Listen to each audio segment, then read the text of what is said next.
Macron, le président visé par une intox sur le droit de vote des prisonniers djihadistes. Mardi, Emmanuel Macron s'est engagé à mieux faire respecter le droit de vote des prisonniers.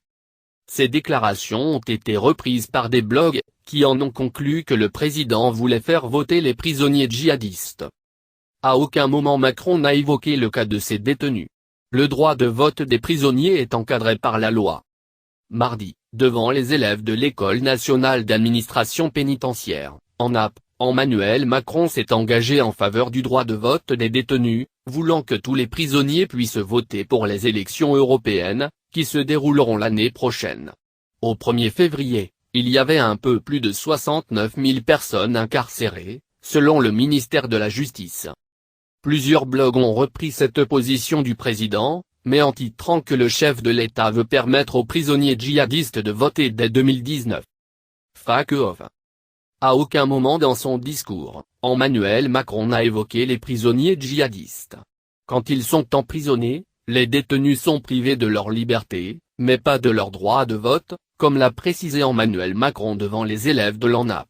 Pour voter, les détenus doivent avoir la nationalité française, être âgés de plus de 18 ans et être inscrits sur les listes électorales. Dans un cas très précis, les prisonniers n'ont pas l'autorisation de voter, sont privés de ce droit ceux qui ont été condamnés définitivement à la déchéance des droits civiques. Dans cette situation, le détenu perd son droit de vote pendant le délai fixé par le jugement. Les autres détenus conservent l'autorisation de voter pendant leur incarcération. Ils ont deux options pour exercer ce droit.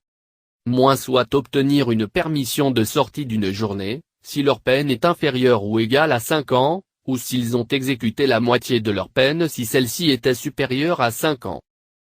Soit voter par procuration. Dans ce cas, un officier de police doit venir établir la procuration.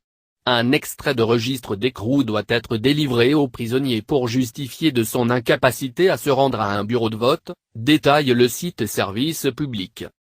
Peu de prisonniers votent. Actuellement, les détenus qui remplissent ces conditions ont le droit de vote. Mais il s'agit d'un droit tout théorique, car de nombreux obstacles existent à l'exercice de ce droit. Conséquence, les détenus sont peu nombreux à voter. En 2012, seuls 1980 d'entre eux, soit moins de 4%, ont voté à l'élection présidentielle, précise l'Observatoire international des prisons. En 2013, le contrôleur général des prisons soulignait qu'en dépit d'une information souvent correctement diffusée sur les modalités de vote à l'approche d'une élection, le nombre de personnes détenues qui votaient directement, ce qui nécessite l'obtention d'une permission de sortir, ou par procuration restait extrêmement faible. Parmi les obstacles, la difficulté d'obtenir une permission de sortie. Et, quand elle est accordée, le détenu peut avoir des difficultés à récupérer ses documents d'identité ou sa carte d'électeur, ce qui annule la possibilité effective de voter, ajoute le contrôleur général des prisons. La procuration, compliquée à mettre en place. Quant à la procuration, elle nécessite de trouver un mandataire qui réside dans la commune où est écroué le détenu. Un casse-tête quand les proches du prisonnier n'y résident pas. Pour faciliter l'exercice de ce droit, Emmanuel Macron a évoqué les pistes d'un vote par correspondance et l'organisation d'un bureau de vote dans les établissements pénitentiaires. Les élections européennes de 2019 feront valeur de test.